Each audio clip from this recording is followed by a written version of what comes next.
O kining balak, dito yun ako pagtagig. Pinagi gayod sa itong hiaguman ng mga katalagman. Nga ni kalas yung kini o pipila ka kinabuhi sa mga katawhan. Katalagman nga dili na ito kapugngan kay kining tanan, pagbuot man sa kahitasan. O gani kining balak nga naguluan, mapintas nga katalagman.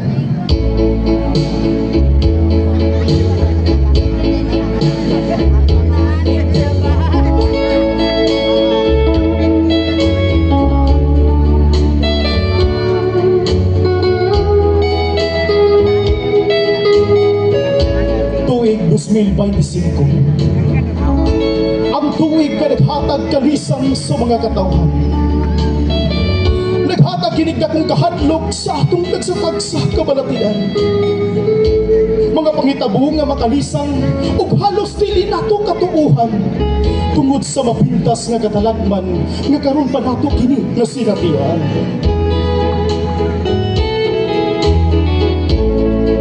Linog nga makabungog nga nitayog sa tibuok kalibutan. Mga balay ug building nga hukno ug daghang mga tawo ang natabunan. Nalisang ang mga katawhan tungod kay nihupas ang tubig sa kadagatan ug basin tsunami na usab ang ilang mahiaguman.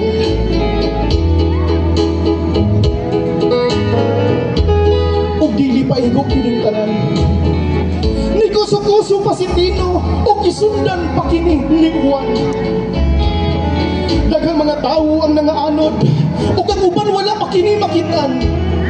Mga balay nga gikuso-kuso sa hangin ug sa mga danlak gitabunan ug karon sila gaantos kay wala sila makaon ug balay nga kapuy-an.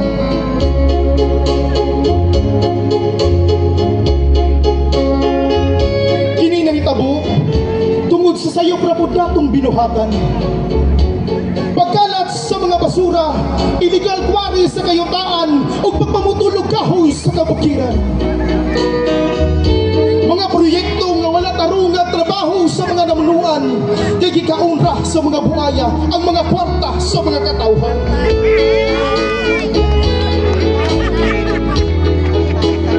Ang atong gobyerno nihatag og mga ayuda sa mga apektado. Bugas, tubig, kwarta alang sa nasalanta sa bagyo nga Pino. Mga vlogger ni padangat usab sa ilang kaluoy o kasubo nitabang sa Kanlaon ug ngadto sa Cebu.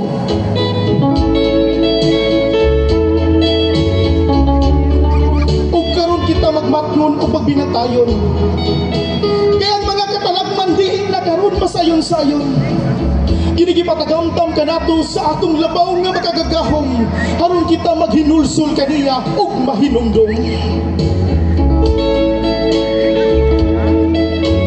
Usa kitang tanan hukto na nato ang atong mga pag-ampo.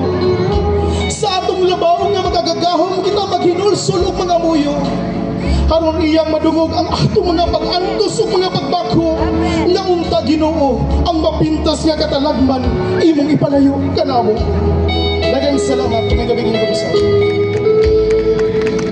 Kadili pa nako sugdan. Mangayo una po mga katahuran. Maayong gabi kaninyong tanan. Mga bata ug tigulang kagustong maminaw dining bala ko nga nakuluhan hinugpong kapunungan.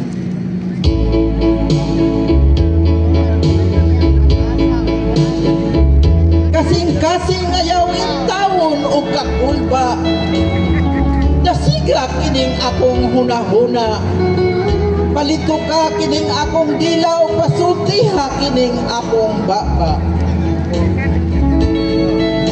Kung mahimo pagudlamang kabuton ko katong langit, putluon ko katong biton nga dako og silaw sa kaalam. Itisuko sa akong alimpatakan aron maangkon ko ang maayong katungdanan. Lapis o ballpen, computer o cellphone, o mabungko ko sa hapsayng lingkuranan. Apan unsaon man, badlis man di ay sa kapalaran ang matuman. Kasayumang ibawi ang hinulbang kinabuhi sa akong amahan.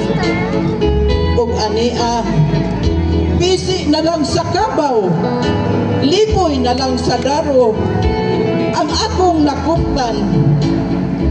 Isip mag-uuma, pursong nalampusan. Pagbansay-bansay pamaagi, pulo kaadlaw estudyo. Apil mga technician sa kaunas kami gitudloan.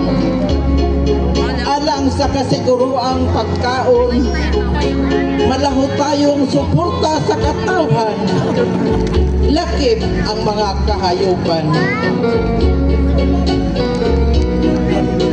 NFS OHN, Livestock Herbal Medicine, pang-organiko, kalipay, kaayuhan sa tanan, resulta sa natural na pagpanguma.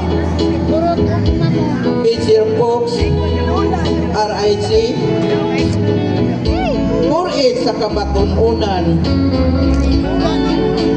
resulta sa natural na pagpanguma subay sa latid sa bagong teknolohiya nga gilagda sa agrikulturang opisina. Sa mga kauban kong hinukong kapulungan, mga bakanting luna atong pagahugupan, tambayayungan tauban ang mga kadagpuan, probinsya lokal kagamhanan, suporta kinahanglan. Mao kini ang subilanon sa hinukong kapulungang baryuhanon, sa dambal sa pagsulay, sa kinaiyahang mapailubong, nagbarog sa kalikon, nangindahay mo sinlag ang bitlisyo sa sayong kabundagon, nga moo'y buhupay sa nagpangutan kung kaugmaon. Daghang salamat. Kinimbalak nga naguluhan, mga panghandoy sa mga kabataan nga nahatagan o kasulbaran. Music teacher!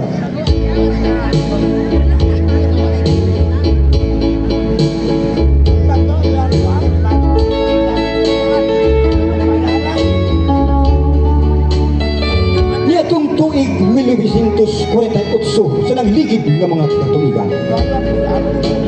Ug dinhanay mugso ang unang charter ni atong walang buong dakpan. Dakbayan nga giduyugan sa kahayag sa bulan nga nibuhatay ikan sa kalangitan. Kansang nag-iwag sa dalan sa paglatas sa dalan sa kalabuan ning atong dakbayan. Ang dakbayan nga gilagkupan sa 30 ka mga kabarangay. Kabaranggayan nga nagtambayayong sa pagpisok sa binhi na sa pamasin mulambok ang atong dakbayan. Ug sa pagpangligid yun sa mga katuligan, nigitip ang paglaom o kauswagan ng ipanghandoy sa kadaghanan. Bisan pa man sa mga dagkong ulos o kakalakman nga niabot niini dakbayan. Apan ang dakbayan wala siya makabsis sa mga paglaom o pangpangandoy. Dakbayan nagpapiling nagparog o nagigbiso sa bisan usang hulga sa mga kakalakman. O ganitong makita sa dakbayan ng agrikultur ipakuskan sa kagamhanan. Mga similya sa diig ipakuyanap ngadto sa kabukiran. Mga similya ipalambo o ipadaghan sa mga punong ugumahan sa mga kabuski amumahan. Kay dili gusto ang kagamhanan nga ang pobreng katawhan sa kabukiran. Sa ekonomiya sila mahubsan o mawadhan. O kinikipasalamatan sa mga katawhan ang kalampuan nilang na angkong o nakita o natagamtaman. Ilalong sa pamunuan sa itong amahan, Mayor Emmanuel Sikiting sa Carparia o sa iyang nakaubanan, dihining kapital ng dakbayan. O sa ulo, ang 75 ka anibersaryo sa kapistahan sa dakbayan sa Dumaguete. Nagbaha ang mga katauhan nga niya ni sunong ni ambit sa kalingawan, dakip ang kanindot sa ulagway sa atong turismo. Kaya ang kaanyag sa atong turismo, di magpapas o mahilis, sukat pa man kinikani ito. Kaya dinhiniling kapital nga Dakbayan, ang Sandurot Festival, o kanunay ni ining di pasikat. O kanidugang pasikarbo sa Dakbayan, ang pinakamangat dakong inilang eskwelahan. Sama sa St. Paul's, Jumbusko, Panbisyon, Inunurso o Siliman. Kaya dininiining mga inilang eskwelahan sa Dakbayan, mahatagan o kasulbaran ang mga panghandoy sa atong mga kabataan. Dagang salamat o paayong gabi pag-usap ka natin tanan o